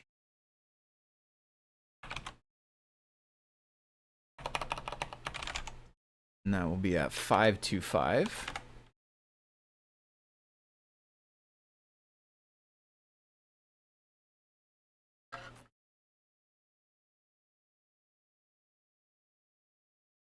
So yeah, it kind of sweeps from the left to the right on the color. Like, to the extent that you can see motion.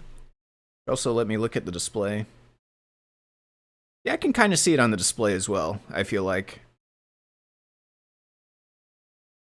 It sweeps more to the left, like left to right, than it does top to bottom, but I mean, it almost feels like a downward diagonal, right? Like down and to the right, which kind of makes sense because I think it's just like scan line pixeling, right? So it's going one row all the way to the right, next one down all the way to the right.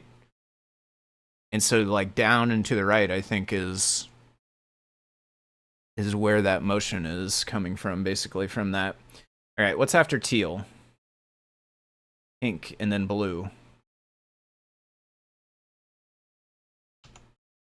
We want to do two at once. Are we feeling frosty here?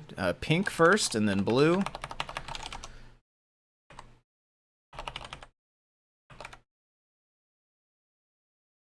Oop.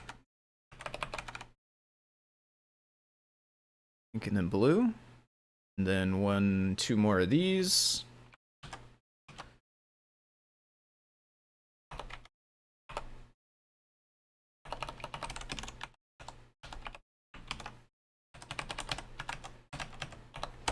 Oop. Blue.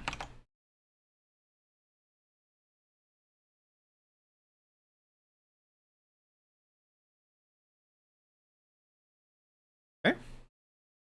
How many more do we have? So there's blue. green, and then it stays green for the rest, actually. Okay, so we need green, and then we're done.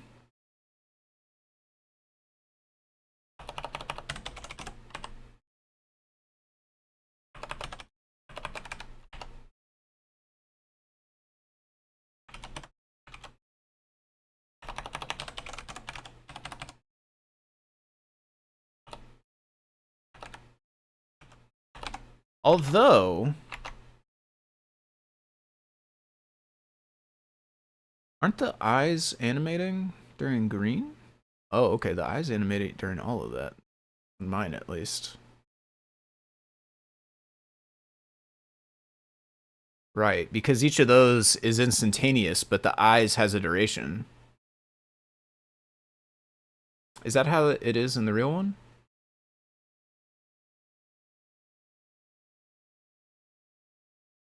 No.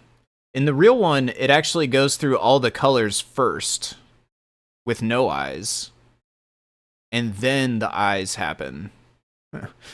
Which means my whole last one thing is actually wrong. We want the eyes at the end, not the color change.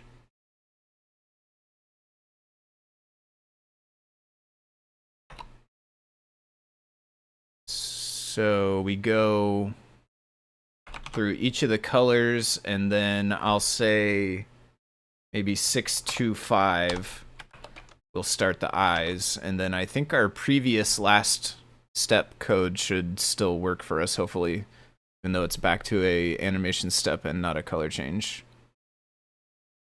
There we go. Yeah.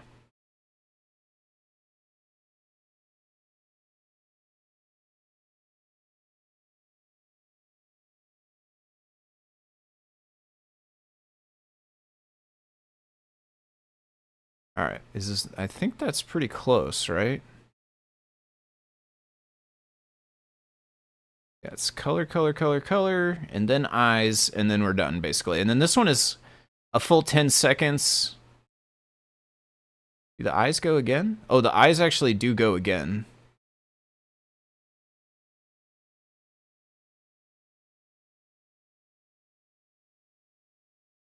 The eyes do go again. So if we wanted to, we could add another step that's a copy of the eyes blinking and put it later, like B7, be another full second after the last one. And I think everything else could stay the same. So we should get a second blink now, I think. Second round of blinking. I think it blinks twice per.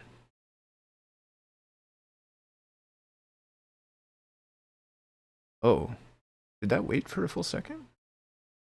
Oh, it's not going to be a full second though because of the duration. We actually will need to like kind of artificially make it bigger if we want it to be a full second, because this is starting at 625. It's looping over the difference here, so 15 or 16 frames, and it's doing one frame every 1/32nd of a second. And so we have 16 frames times 1/32 seconds after 6.25. That's when this will actually end. And I was trying to do a full second after it ended. I'm not going to do the math exact, but I did just add some to that, so let's see how it looks.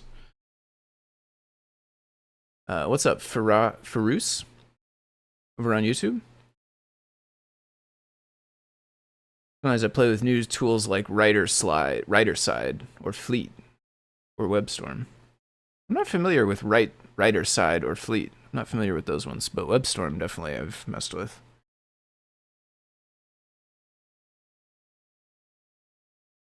Alright, blink once. Yeah, there's a little bit more of a delay now. I think we could even go longer still, though. Like, in this video, there's like...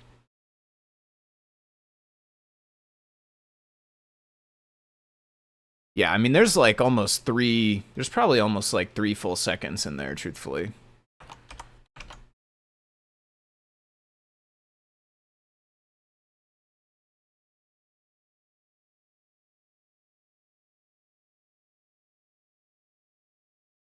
Not entirely sure what you're trying to put in the YouTube chat there, my friend, but Does not seem like it's working necessarily. Might have a cat on the little cat on the keyboard action going there. All right, I haven't been watching. Is it got a better delay now? All right, blink once, and then we get a couple of beats before we blink again. Yeah, I think that's closer. I think that's probably right.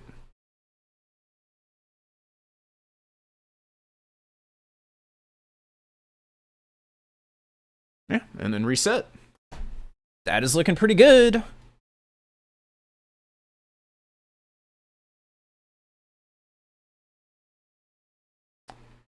We end up to 700 lines of code. This, I will say, like, it's kind of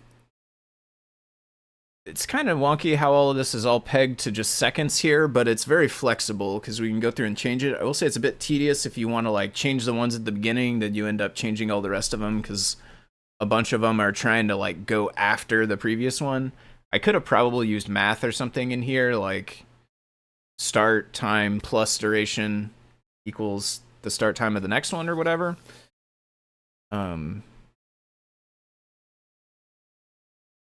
But I will say this code like is really not intended to be a generalized thing. It's really meant for this animation specifically. So it would be nice to go back and make a slightly kind of like do a refactor pass over this overshoot animator. Refactor it to be a bit more general. Maybe we could split the sprite animation from the fly on somehow. I don't know exactly how. Like this code really wants both to be kind of intertangled, unfortunately, but for some other code it might be nice if those were split up. Okay. Yeah. Definitely goals for future refactoring. Okay. Man, 2 hours flew by kind of fast today. So for anyone who doesn't know, this kind of stuff in the Display.io weeds, trying to achieve these specific sort of visual effects, like this is kind of like one of my favorite things to do in CircuitPython. So I can definitely get sucked in and lose track of time doing stuff like this. But we are basically almost at time here. So I will say if anyone has any further questions or comments or anything, now's a good time to drop those in the chat. I will say the reminders. So I think next week, again, I believe the plan next week is that Scott is planning on coming back for Deep Dive next week. But again, I am not 100% sure, so we'll all have to find out next week. And I think he's on vacation until like either Wednesday or Thursday. So it's like it's going to be the day or two before that he gets back. And then if he gets back and feels like he wants to do it on Friday, he will. I will be back tomorrow morning, so if anyone likes this style of content, I also stream over on my own channel a very similar thing where I work for 2 hours, just kind of head down working on whatever I'm working on for the day. So I'll be back over there in the morning. That's 10 a.m. Central Time over on my own channels. I drop links to those in the Discord when I get started. I don't schedule the YouTube ahead of time, so I haven't had the same kind of trouble as I have on the deep dives. But yeah, we'll be back tomorrow. I'm not sure what I'll work on just yet. I'm feeling pretty good about this, so we'll probably find something different to work on. I think I put in the title something about a launcher, which I do still want to get into. We kind of got into the animation and didn't make it back out, but I would also like to work on a launcher menu where it's like kind of a desktop type thing where it shows you a list of applications, games or programs that are on your Fruit Jam, and then you can like either scroll through the list with arrow keys or maybe with a controller or with a mouse. You could like move the mouse and click one, and then when you select one with one of those things, it will launch that game for you. And then when the game's over and you quit, it'll go back to the menu. That's a thing that's on my radar. Maybe we'll work on that. It kind of depends how I feel in the morning, but that's one option. And yeah, thanks to everyone for hanging out. Thanks to everyone in the chat. I hope you all have a good rest of your night tonight and a good weekend and all of that stuff. I'll be back in the morning. I'll see all of those of you who want to join me then. I'll see the rest of you next time that I'm on Deep Dive if you happen to tune in. Otherwise, I'll bid you farewell and I will say thank you and have a good night. Work on Saturdays, miss the Saturday stream. Miss the Sunday stream. Sunday stream? Saturday stream. It might be Sunday where you're at. Yeah, take it easy, everybody. I will see you next time.